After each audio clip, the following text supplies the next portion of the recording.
Como lo ven arriba, ahí está el título. Tocó poner la letra muy pequeña porque para que cupieran la hoja. Entonces, cronología general desde Adán hasta la salida de Egipto. Entonces, este es el conteo de años desde la creación de Adán hasta la salida de Egipto. Años que la escritura obviamente nos da a modo informativo. ¿Qué es una cronología? ¿Alguien sabe? ¿Alguien se acuerda? ¿Cómo?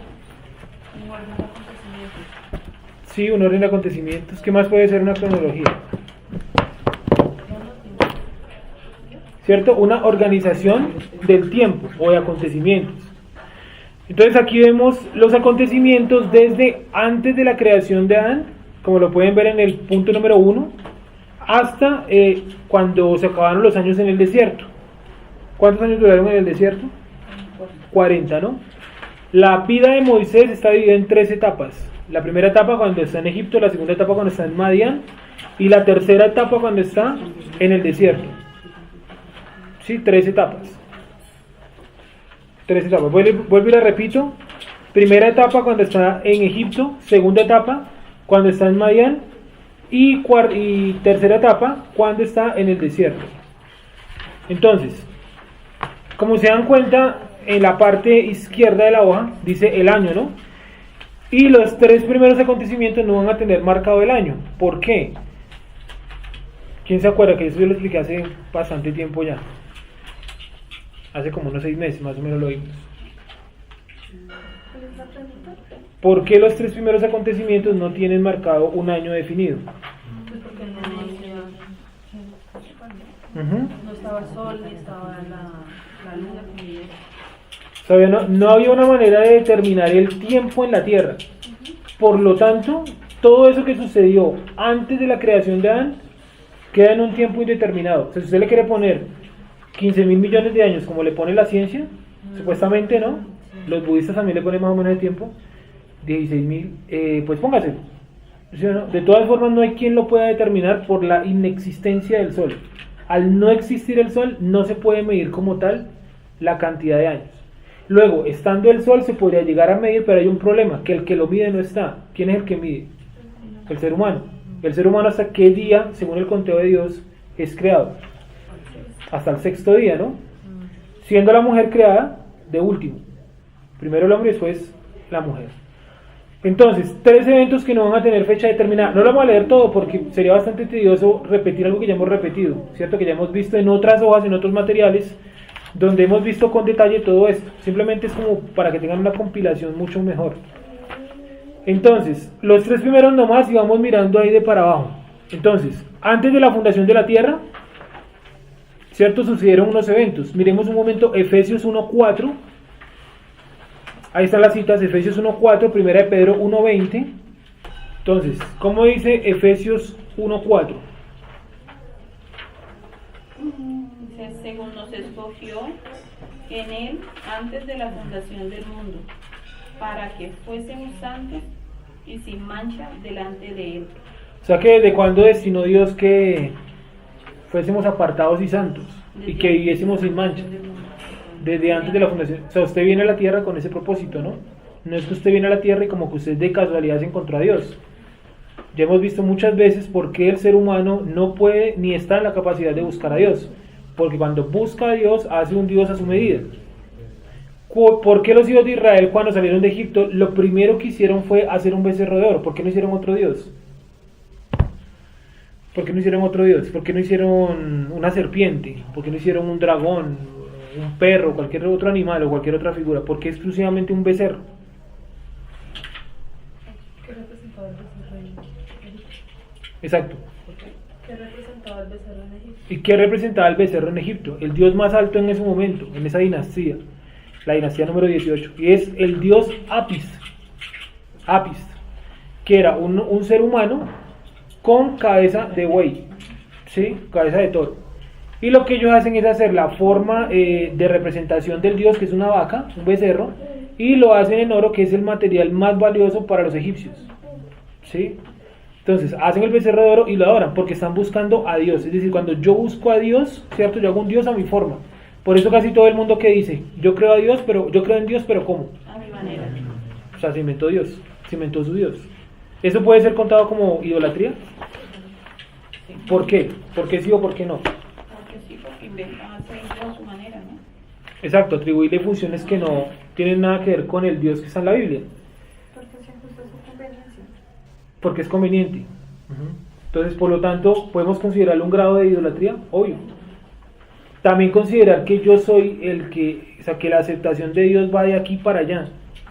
¿Puede ser también un alto grado de idolatría? Claro, porque es que es de allá para acá. El pacto que Dios hace con Abraham es Dios con Abraham. Dios habló cara a cara con Moshe. Ese versículo lo repetimos cada 8 días. Dios habló cara a cara. No dice que Moisés haya hablado con Dios. Es al revés. ¿En qué otro sentido vemos que es al revés? La manifestación de la presencia divina viene de arriba hacia abajo, ¿sí o no? ¿Dónde más vemos ese tipo de manifestación? Que sea de allá para acá y no de acá para allá. Yo no he venido a hacer mi voluntad, sino la voluntad de mi Padre. O sea, es de allá para acá, no de Yeshua hacia arriba, o de Jesús hacia arriba. ¿Sí? ¿Me hago entender? Entonces, por lo tanto, vamos a tener ahí, Efesios 1:4 destinado, ¿cierto? Primera de Pedro 1:20. Primera de Pedro 1:20. ¿Cómo dice, hermana Miriam? Ya que la veo ahí. No, estoy en Apocalipsis. Bueno, léase, dice Apocalipsis 13:8.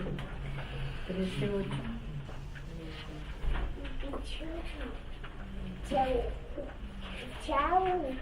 La adorarán todos los habitantes de la tierra, cuyos nombres no están escritos desde el principio del mundo en el libro de la vida del Cordero degollado. Entonces, ¿degollado dice así? Sí. Entonces, ¿desde cuándo están escritos los nombres en el libro de la vida, según el libro de Apocalipsis? ¿Desde antes o desde el principio? Claro, hermano.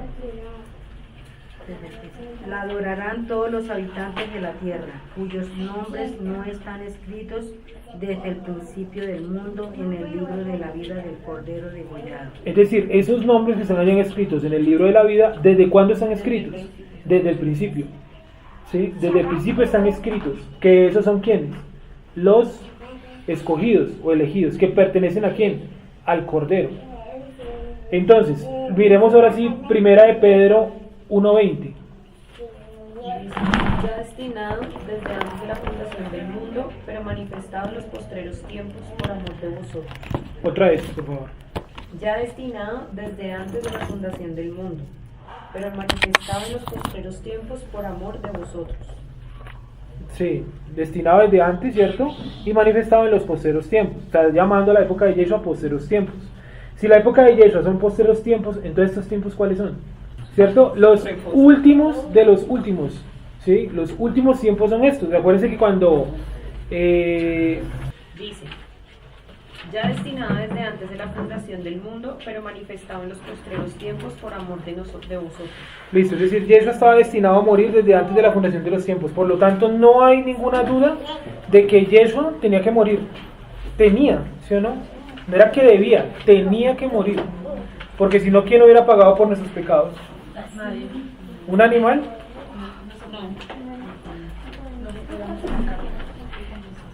¿Sí? Sigamos entonces. Entonces miren lo que dice el número 2, perdón. Creación de la tierra hasta la aparición de Adán. Ahí está la cita, no la vamos a ver. Luego está la vida de Adán en el huerto del Edén. Ahí está la cita, no lo vamos a ver. Y finalmente empieza el conteo de años. Cuando Adán es expulsado del huerto del Edén. Porque él en el huerto del Edén, ¿qué comía? Para mantenerse longevo. Del árbol de la vida. Y una vez es expulsado, Dios coloca unos guardianes en ese árbol. ¿Qué guardianes son? Unos querubines, y coloca además de eso un ser de fuego que tiene forma de espada. Miremos un momento ese pasaje. Creo que es Génesis 2:26, creo. O más, Génesis 3:26. Echó entonces fuera del hombre y puso al oriente del huerto de Edén querubines Sí. y una espada encendida que se revolvía por todos lados para guardar el camino del árbol de la vida.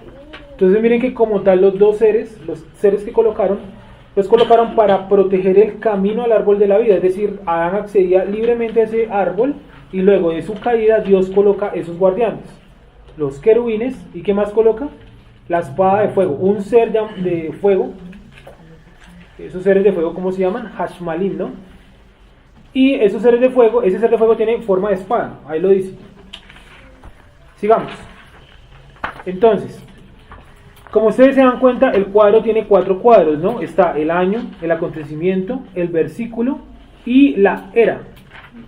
La era está conectado a este cuadro, que ya habíamos visto hace como un año, donde están las eras, que esto obviamente lo dividí yo, esto no está en ningún lado, ¿sí? Porque tanto dicen, no, ¿dónde lo sacó usted? No, lo inventé ahí. Y son las eras, ¿cierto? Como etapas de la historia que sufren un final abrupto. ¿Cómo termina la época en el huerto del Edén? Con la expulsión de Adán y de Eva del huerto del Edén. ¿Cómo termina la época preadánica? Pues con la creación de Adán. Entonces ustedes pueden mirar este cuadro y lo van verificando en razón de este, con el que está acá al lado, para saber la era. Ahora, entonces tenemos la hoja, ¿cierto? Entonces, número 3, día de Adán en el huerto del Edén, ahí está. Y empieza el año 0, acá. Adán empieza su vida fuera del huerto, o sea, empieza a envejecer. 130 años después de haber salido del huerto del Edén, coincide a Set. Entonces, cuando ustedes encuentren este cuadro, el que les di ahí, y vean que hay unos números entre paréntesis, ¿sí lo ven? Es la cantidad de años que vivieron. ¿De dónde saqué yo todos esos datos? Ahí están las citas. Génesis 5, 8, 5, 11, 5, 14, etc. Ustedes van comprobando ahí la cita, dónde están los años que yo les estoy colocando acá. Entonces usted va sumando, es complejo, le va a tomar tiempo, y usted va sacando los años que están al lado izquierdo, acá donde dice año. ¿Sí? No es nada extraño lo que ya hemos visto, simplemente está organizado de una manera mucho más completa, todo en un solo cuadro. Y por último, miremos las que están en negrilla. Entonces miremos diluvio universal. ¿En qué año fue el diluvio universal? En 1656. 1656. El nacimiento de Abraham, ¿en qué momento fue? ¿En qué año fue? 48. 1948. Nacimiento de Isaac, ¿en qué año fue? 2048. ¿Cierto? Teniendo a Abraham 100 años. Nacimiento de Jacob. 2108. Muerte de Abraham. 2123. Nacimiento de José. 2199. Muerte de Isaac. 2228. Muerte de Jacob. 2000. 2255. Ajá. Muerte de José.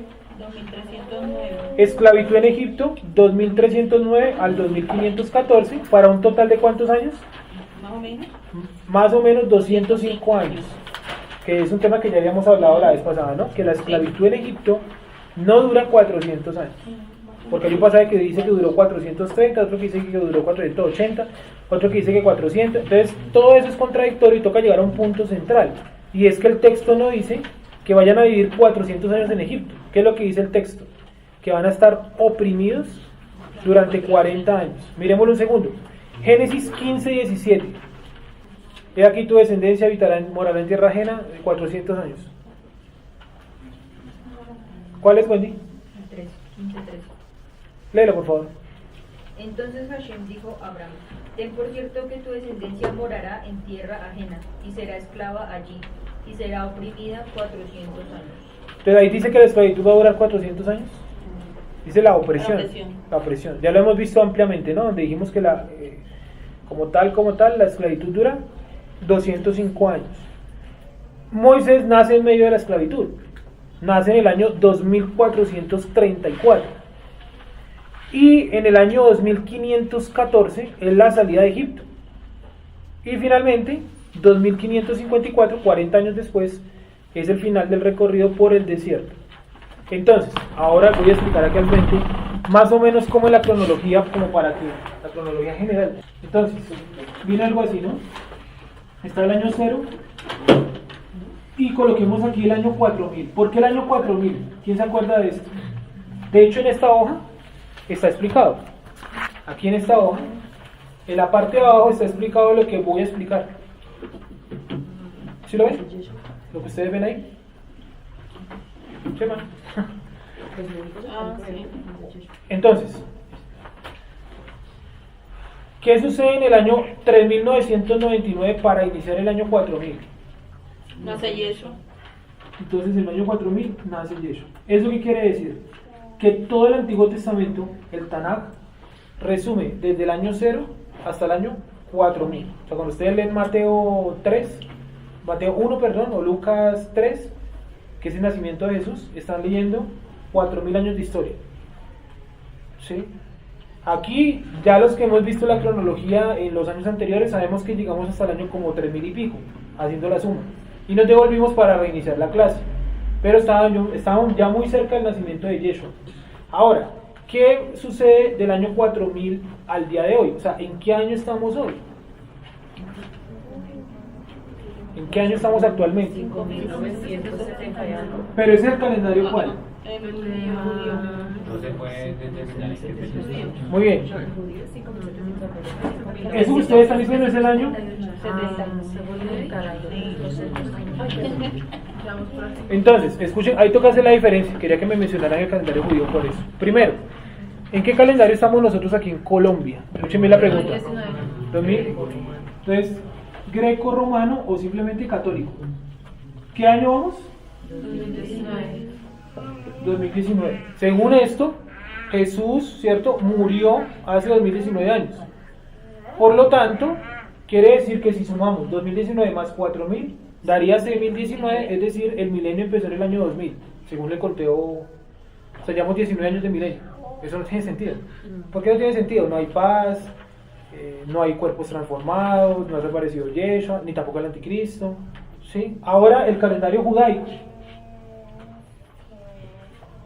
Calendario judaico. ¿En qué año va el calendario? 79. Sí, señor. 79. Ese es el calendario judaico, pero ese no es el calendario bíblico. ¿Sí lo tenemos claro? Sí. Porque según los caraicas le tienen 200 años más, o sea que estamos en 5900. 79, más o menos, ¿cierto? Yo siempre digo 75, más o menos. Hasta ahí he llegado yo calculando, pero me pierdo siempre porque el calendario católico está muy, muy mal guardado. Entonces, ya les explico eso. ¿Qué diferencias hay el calendario judío con el calendario hebreo o calendario bíblico? Porque es diferente, ¿no? Judaico es una cosa, judaísmo es una cosa, judío es otra cosa, judaizante es otra cosa, judío mesiánico es otra cosa. Todas son diferentes, todas son diferentes. Entonces, el calendario judío, ¿de qué se diferencia del calendario hebreo? Rápidamente, ¿quién se acuerda? Tiene una diferencia puntual. De hecho, está cerca, ya les dije. Me pierde siempre. Los años nuevos. ¿Cuándo es el año nuevo para el calendario judío? Mes séptimo. Y para nosotros, según la Biblia, o sea, ¿qué mes?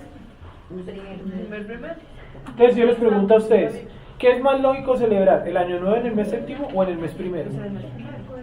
¿Sí o no? Yo no creo que la gente vaya a celebrar en el calendario católico año nuevo en septiembre, porque en el calendario católico año nuevo, ¿cuándo es? En el mes primero. ¿Sí o no? Termina un mes y empieza el otro. Entonces, cuando ustedes escuchen calendario judaico, no lo relacionen al calendario bíblico, porque no es lo mismo. El año nuevo es un mes distinto. ¿Qué otra diferencia hay? Los nombres, ¿no? Ellos manejan el nombre pagano de los meses. Tamuz, bueno, se me olvidaron ahorita. Solo me acuerdo de Tamuz, Adar, Nisan, ¿cuál otro? Adar, Nisan, Sí. Heshvan. Todos esos nombres son de origen, ¿qué? Babilonio. ¿Y cómo le decimos nosotros en el calendario hebreo a los meses? El tercero, mes cuarto, mes cierto, va de manera ordinal, primero, segundo, tercero, cuarto, quinto, hasta el mes número 12 o 13. Depende. Dependiendo del año, que son.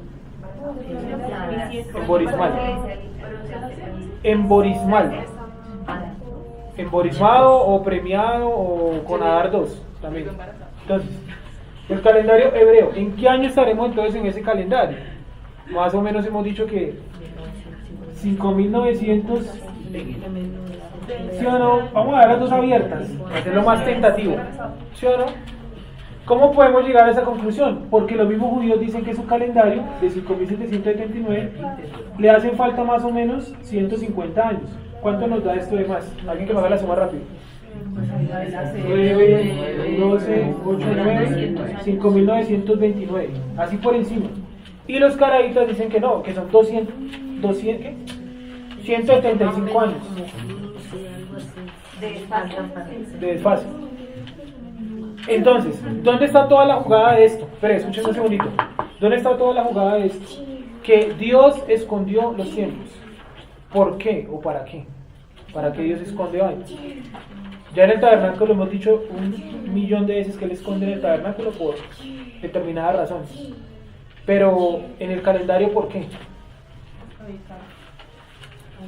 ¿Qué salvaguarda usted escondiendo los tiempos, los años? Para no arrepentirse ya el último segundo. No, yo hago todo lo que quiere, ya los 3 últimos ¿Cómo? segundos con poco. Para que la gente no tenga como Ese sentido, bueno. Eso también cumple a una profecía, ¿no? Que nadie sabrá la hora del momento. Exacto. Son cosas que no nos deberían cumplir porque No nos nosotros incumben. estamos acá para presionar eso. Exacto. O sea, nuestra labor no debe ser averiguar, digámoslo, el año exacto de la venida de Yeshua. ¿Sí? Una vez aparezca el anticristo, pues ya saben que faltan 7 años. El problema es quién es el anticristo. ¿Cómo reconozco yo al anticristo? Porque dice que el anticristo va a convencer incluso a quienes. ¿Sí o no? O sea, que cualquiera de nosotros puede llegar a adorarlo. Tranquilamente, ¿no? Porque lo que él trae de interpretación es mucho más alto que lo que puede estar escrito en la escritura. Y mucho más alto de lo que ustedes y yo podríamos llegar a interpretar. Y los milagros que él trae son una cosa impresionante. Eso dice el libro de Apocalipsis, ¿no? Entonces, cuando una vez aparezca el anticristo, acuérdense, faltan 7 años para el final de todo. Porque ¿dónde está esa profecía? En el libro de Daniel. Pasará tiempo, 2 tiempos y la mitad de un tiempo.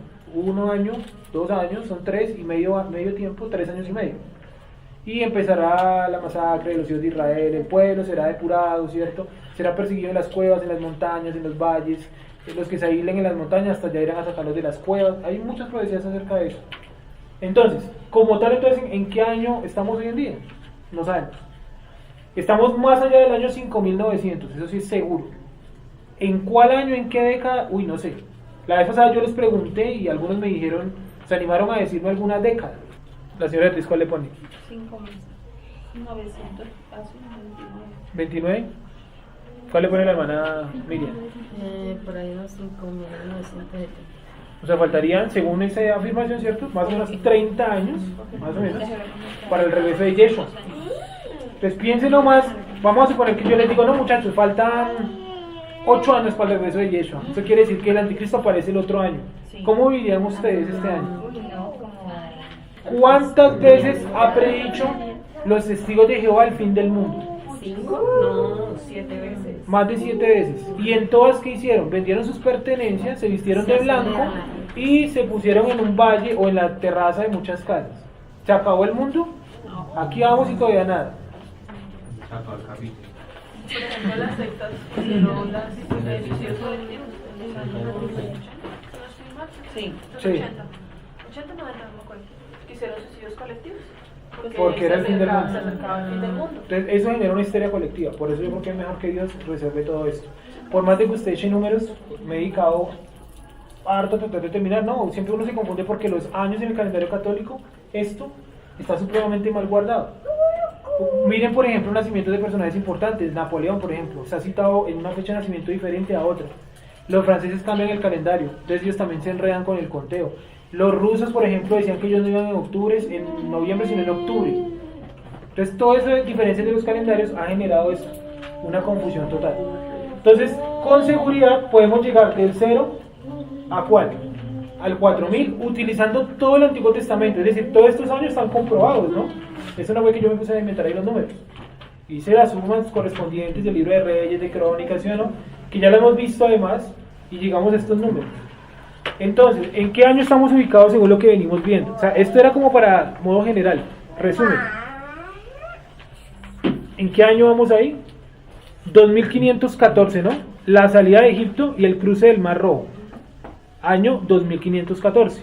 Aquí faltó un año que se me olvidó ponerlo, y es el año 2513, que es el año de las plagas. Si lo quieren poner ahí, aunque en estas cronologías que yo les he dado, por ahí anda. Anoten si quieren, 2513. Entonces miremos las fechas claves para que nos las aprendamos. Una vez tengamos las fechas claves aprendidas, ya es mucho más fácil. Dijimos que íbamos a manejar 3 fechas claves, ¿no? La primera,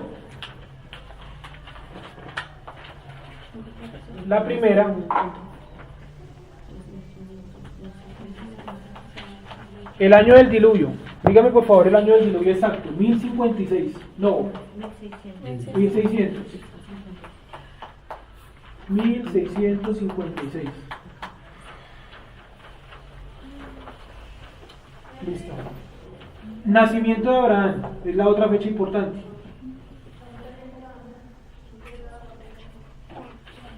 ¿Cuál es según la hoja? 1948. Y la tercera fecha clave es la salida de Egipto. ¿Qué año fue? 2514. Aprendan esas 3 fechas clave y con eso van manejando mejor el calendario. Primero, diluvio, nacimiento de Abraham y salida de Egipto. Si usted hace los cálculos con el nacimiento de Abraham, le van a cuadrar muchas fechas. Si usted parte del diluvio, le van a cuadrar muchas fechas. Y si usted parte de la salida de Egipto, puede llegar incluso hasta la época de Yeshua, contando de 480, luego hace otra suma, y ahí va llegando hasta el año 4000. Con versículos bíblicos. Entonces está sustentado obviamente, como está acá, en estos versículos bíblicos.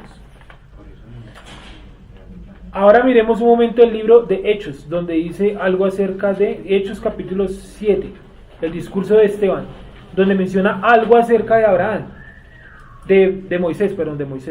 ¿Se ha sido claro hasta aquí? Sí. ¿O está muy enredado hasta ahí? No es nada que no hayamos visto antes, solamente está mejor compilado. Y aquí ustedes pueden sacar conclusiones, por ejemplo. Miren por ejemplo la muerte de Sem en el año 2158. Esto está cronológicamente ordenado. Esto acá.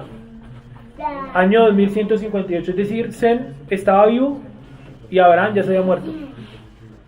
¿Sí lo ven? ¿Sí lo ven ahí? Entonces, ¿cuántos años vivió Sem? Arriba lo pueden ver. No está, bueno, lástima que no queda ahí. Vivió 600 años. Mientras que Abraham solamente vivió, solamente entre comillas, 175. Por lo tanto, hay un espacio grande de tiempo que Sem vivió antes, compartió con Abraham, murió Abraham y Sem siguió vivo un par de años más. ¿Sí? Interesante, ¿no? Porque uno a veces cree que se va muriendo todo en orden. O sea, si Sem es primero que Abraham, por lo tanto Sem se murió primero que Abraham. Y no es así. Tengo que miren cuánto vivió cada personaje. Y ustedes mismos van sumando para encontrar los años. Eso hasta ahí. Entonces lo de Esteban, ¿alguien lo encontró? El 20. En aquel mismo tiempo nació Moshe y fue agradable a Elohim, y fue criado 3 meses en casa de su padre. Pero siendo expuesto a la muerte de la hija de Faraón, le recogió y le crió como a hijo suyo. Un momentico, ¿eso en qué año sucede? Mire la tabla. 2434. ¿Sí lo ven ahí? Entonces es muy interesante coger el acontecimiento, ir mirando la tabla para mirar en qué año está usted parado. 2434. Bueno, siga por favor. Bueno. Y fue enseñado Moshe en toda la sabiduría de los egipcios y era poderoso en sus palabras y obras. Cuando hubo cumplido la edad de 40 años, le vino al corazón el visitar a sus hermanos, los hijos de Israel. Al ver a uno que era maltratado, lo defendió, e hiriendo al egipcio, vengó al oprimido. Pero él pensaba que sus hermanos comprendían que Elohim les daría libertad por mano suya, mas ellos no lo habían entendido así. Y al día siguiente se presentó a unos de ellos que reñían, y los ponían en paz diciendo: varones hermanos sois, ¿por qué os maltratáis el uno al otro? Entonces el que maltrataba a su prójimo le rechazó diciendo: ¿quién te ha puesto por gobernante y juez sobre nosotros? ¿Quieres tú matarme como mataste ayer al egipcio? Al oír esta palabra, Moshe huyó y vivió como extranjero en tierra de Madián, donde engendró 2 hijos. Listo. ¿Dice algo más de Moisés? Sí, pasados 40 años. Eso, gracias. Ese es el versículo clave. Anoten por favor, o sea, Hasta aquí hablé de la hoja, ahora voy a hablar de Moisés, como veníamos hablando en la clase anterior, ¿sí? Otra vez, bueno, entonces, ¿cómo dice? Pasados 40 años. Entonces, un segundo. Los primeros 40 años de Moisés, ¿dónde van? En Egipto. ¿Cuándo terminan? Cuando él asesina al egipcio. Por eso les digo, cada etapa de la vida de un personaje o de esto, de las etapas bíblicas, es marcada por una catástrofe o por algo de raíz que marcó el inicio de la otra. En este caso, los primeros 40 años son en Egipto. Los segundos, ¿dónde son? Léelo, por favor. Pasados 40 años, un ángel se le apareció en el desierto del monte Sinaí en la llama de fuego de una zarza. Entonces Moshe, mirando, se maravilló de la visión y acercándose para observar, vino a él la voz del Señor. Yo soy el Señor, el Elohim, yo soy el Elohim de tus padres, el Elohim de Abraham, el Elohim de Isaac y el Elohim de Jacob. Y Moshe, temblando, no se atrevía a mirar. Y le dijo el Señor: quita el calzado de tus pies, porque el lugar en que estás es tierra santa. Ciertamente he visto la aflicción de mi pueblo que está en Egipto, y he oído su gemido, y he descendido para librarlos. Ahora pues, ven y te enviaré a Egipto. A este Moshe, a quien habían rechazado diciendo: ¿quién te ha puesto por gobernante y juez? A este lo envió Elohim como gobernante y libertador por mano del ángel que se le aparecía en la zarza. Este lo sacó habiendo hecho prodigios y señales en tierra de Egipto y en el Mar Rojo y en el desierto por 40 años. ¿Cuánto duró la estancia en el desierto? Ahí lo hizo, ¿no? Desierto, 40 años. Es decir, la vida de Moisés, como le decía al principio, está marcada en 3 etapas. Primera etapa Egipto, segunda etapa Madián, tercera etapa el desierto. ¿Qué vemos nosotros de etapa a etapa? O sea, ¿cuál es la característica principal de los primeros 40 años? Yo opino que es un desconocimiento total. O sea, no está, digamos, conectado a una de las cosas de Dios. Hasta los 40 años es que él va donde los hermanos. No porque no los haya visto antes, o porque no los conociera, no. Es porque ese día fue con un objetivo especial. Los siguientes 40 años en Madián, ¿qué será lo que los marca? ¿O qué será lo más importante? ¿Cómo? Preparación. ¿Él a qué fue a Madián? Huyendo. Estaba huyendo y terminó apacentando ovejas, ¿no? Ovejas que no eran de él. Acuérdense que dice el capítulo 3 de Éxodo, miren cómo dice, Éxodo 3.1. Miren, le verá. ¿Cómo empieza? Éxodo 3.1. ¿Cómo es? ¿Quién está leyendo? Apacentando Moshe las ovejas de Yitro, su suegro, sacerdote de Madián, llevó las ovejas a través del desierto y llegó hasta Oreb, monte del Eterno. Entonces, como se dan cuenta, él apacentaba no sus ovejas, las de Jetro, su suegro. ¿Qué más pudo haber aprendido Moisés en Madián? Aparte de calmarse un poco. Pone que él venía muy acelerado, ¿no? Cualquier cosa que veía, actuaba de golpe. Entonces, ¿qué fue lo que más aprendió él en Madián? ¿Qué pudo haber sido? Paciencia. Bueno, ¿qué más? Entonces, ¿qué pudo haber aprendido en Madián él? ¿Cómo? Obediencia, sí. Que no era en su método, ni en su forma, ni en su afán. Era bajo el método de ¿quién? De Dios, ¿cierto? Y Dios le habla de una manera inesperada. Dice que él iba por el desierto, ¿no? Y se le apareció una zarza ardiendo. Es decir, que por lo general en nuestra vida el llamado de Dios, ¿cuándo es? Inesperado. No hay tampoco una fecha limitada. Volvemos a lo de siempre. Jeremías, ¿a qué edad fue llamado? 8 años. ¿A qué edad fue llamado Abraham? 75 años. Cuando le dice, deja tu tierra y tu parentela. ¿A qué edad fue llamado Jacob?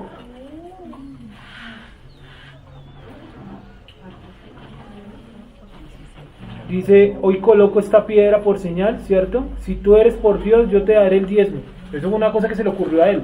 Dios no le pidió el diezmo, ¿cierto? Y cuando él venga a pasar por la piedra, ¿qué dice? Yo crucé por aquí solamente con mi bastón y mi, no sé, capa.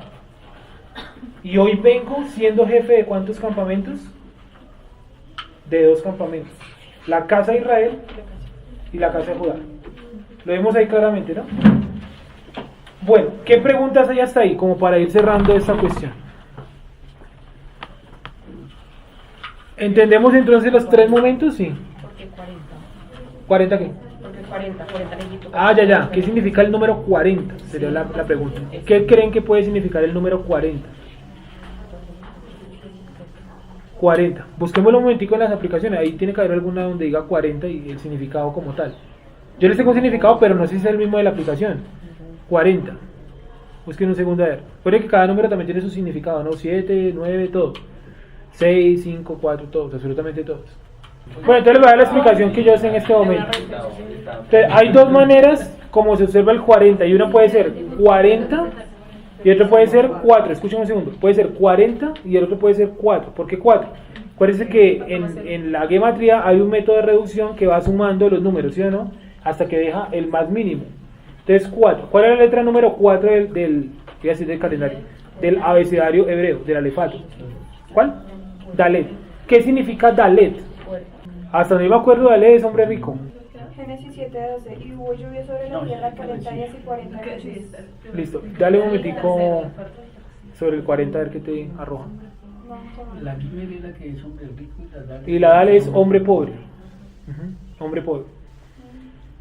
Entonces, a partir de ese 4 explican lo siguiente, y es que cuando hay etapas de 40, o números relacionados al 40 o al 4, es porque Dios está tratando de sacarle el ego, que es lo que hace pensar que la persona es rica, a cierto individuo. Es decir, si tuvo 3 etapas de 40 es porque en cada etapa le está sacando ¿qué? El ego, la ansiedad. Primero le quitó el ego de ser ¿qué? Un egipcio. Luego le quitó el ego de no querer ser el director de Israel. Y al final de los 40 años en el desierto, ¿qué ego le quitó? Yo quiero entrar a la tierra prometida. Pero ¿qué ego le puede manejar a no estoy diciendo que no tenga ego, ¿no? Pero el de no entrar a la tierra prometida, que él no iba a entrar, o al de ir al desierto si él no sabía. O sea, ¿él cómo me puede manejar un ego sin que yo lo conozca? Pero eso es como el proceso de santificación en el que estamos. Nos da en puntos que nosotros sabemos que internamente tenemos como falencias, pero la prueba da directamente a ese punto, porque se supone que la prueba me va a llevar a mejorar ese punto que yo tenga en falencia. Y es Dios nos va mostrando como lentamente las áreas que debemos tratar, ¿algo así? Sí. Sin necesidad de que usted plenamente la conozca. Sí. Sí, digamos, podemos colocar de ejemplo a Yeshua, ¿no? Sí. Cuando al final dice, pasa de mí esta copa. ¿Por qué Yeshua durante todos los días anteriores dice, yo voy a morir, yo voy a morir, yo voy a morir? Y el día anterior, horas antes, perdón, dice, pasa de mí esta copa. ¿Qué está aprendiendo Yeshua en ese momento? Pues no sé si Yeshua también lo maneja al nivel ego, no creo. Porque dice que por la obediencia aprendió, pero dice que ya tenido ego. Pero por ejemplo Moshe, ¿cuántas veces en el libro de Deuteronomio Moshe culpa al pueblo? Dice, y por ustedes no entré. ¿Cuántas veces? Más de 7 veces. Usted se va por la letra 4 y yo me voy por la letra 40, ¿Qué es? ¿Ese? Men, agua. Mayin, agua. Que está relacionado a Torah. Mayin, ¿no? Y luego Moshe no tiene todos los eventos con agua. Los eventos anteriores, ¿no? ¿Cuántos son? ¿Eventos? 9. ¿Anotamos o 10? Miren un segundo los que anotaron. No, creo que llegamos a 9. Y creo que tiene que ver con el número 9, porque es que el número 9 es incompleto para llegar a 10. Entonces lo que nos dice Gonzalo es que esta letra, la men, esta letra tiene el valor numérico de ¿qué? De 40. Y la que yo les estaba contando es esta, que tiene el valor numérico de 4. Por lo tanto, pues en la otra interpretación sí, y es que el 40 siempre marca, según los valores de los números y eso, tiempos de alejamiento. Entonces, ¿cuánto duró Yeshua? Aunque no hace parte de la interpretación, pero nos puede caer un poco ahí. ¿Cuánto duró el ayuno de Yeshua? ¿Y por qué dice que Yeshua terminado el ayuno sintió hambre? Pero ¿por qué, digamos, terminado el ayuno? Y dice el texto, le dio hambre. Dice, terminado el ayuno. Terminado el ayuno. Que como que terminó ese tiempo de... O comió. Terminado el ayuno. ¿Cómo se termina un ayuno? O sea que él comió y después de que comió sintió más hambre. Por eso el diablo que viene mostrándole la capacidad, recordándole, ¿no? La capacidad de convertir las piedras en pan, entre comillas. ¿Sí lo ven ahí? ¿En qué otro momento está el 40 como separación? O como preparación para. 40 años, esa. Las veces que Moisés subió 2 veces, ¿no? Al monte Sinaí. ¿Cuántas veces estuvo cada día? Cada ocasión, perdón. 40 y 40. 40 días y 40 noches. ¿Dónde más vemos los 40? En Éxodo 36, 24 dice: hizo también 40 basas de plata debajo de las 20 tablas, 2 basas debajo de una tabla para sus 2 espigas y sus 2 basas debajo de otra tabla para sus 2 espigas. O sea, bueno, eso hace referencias al tabernáculo, no hace tanta referencia, digamos, a la vida puntual de alguien. ¿Sí? ¿Entendí qué quieres saber? ¿Cierto? Que ahorita Claudia lo leyó también. ¿Cuántos días duró el diluvio? Lloviendo como tal, ¿no? 40 días. Pero la tierra y todo el proceso de que se montaron hasta que se bajaron, ¿cuánto duró? 1 año completo. Por lo tanto, el 40 siempre representa eso. También separación, preparación también. ¿Hasta ahí de pronto alguna pregunta? ¿Dudas? ¿No? 3 etapas de 40. Y el pueblo tiene también etapas, más allá de las que yo coloqué en la hoja. Miren que eso también aparece en el 4000, ¿no? ¿Sí lo ven? También está relacionado el número 4 o 40. Entonces, Los espías, ¿no? bueno, ¿qué faltó de hoja primeramente? Los espías que duraron recorriendo la tierra 40 días, ¿no? ¿Y qué pasó con los espías? Pues que sí, fueron a reconocer la tierra y cuando volvieron, pues asustaron el pueblo. Obviamente dijeron que sí era una tierra próspera en cuanto a frutos, pero que había pues muchos pueblos más fuertes que ellos, gigantes. ¿Y el informe era mentira? 2, Caleb y Josué. No, era verdad. Era verdad. Pero se fue el desierto. Todo era verdad. Eso lo vimos la vez pasada, ¿no? Que casualmente yo sí iba para allá. Y todos eran verdad. ¿Y por qué? ¿Por qué era todo, digamos, verdad? ¿Qué fue el error entonces si todo era verdad? Pues no tenían que ir, porque ya el Eterno les había dicho que... Bueno, le dice a Moisés, no, tómate para ti. Pero hay otro error ahí. El problema es que... Pero porque ellos el problema es que ellos, o sea, llegan diciendo todo lo que vieron, que es verdad, pero llegan diciendo de una forma como que no hay que ir allá, exacto, nos van a matar. Es más, dicen, devolvámonos a Egipto. Sí, o sea, y la idea era que hablara solo como Che, con Adón, ¿no? O sea, ustedes ven la intervención de los 10 espías y los 10 dicen eso. Josué dice lo mismo, dice, sí, la tierra está llena de gigantes, pero vamos que nosotros podemos más que ellos. Y los otros que dicen, no, nombremos un capitán, devolvémonos para Egipto, nos van a matar, ese pueblo nos ve como langostas. Ya empiezan a meterle su interpretación. O sea, que el informe no era falso hasta que ellos quisieron impresionar al pueblo a la inversa. ¿Sí? ¿Hasta ahí alguna, ahora sí, duda o pregunta? ¿No? ¿Ha quedado claro hasta ahí? Listo.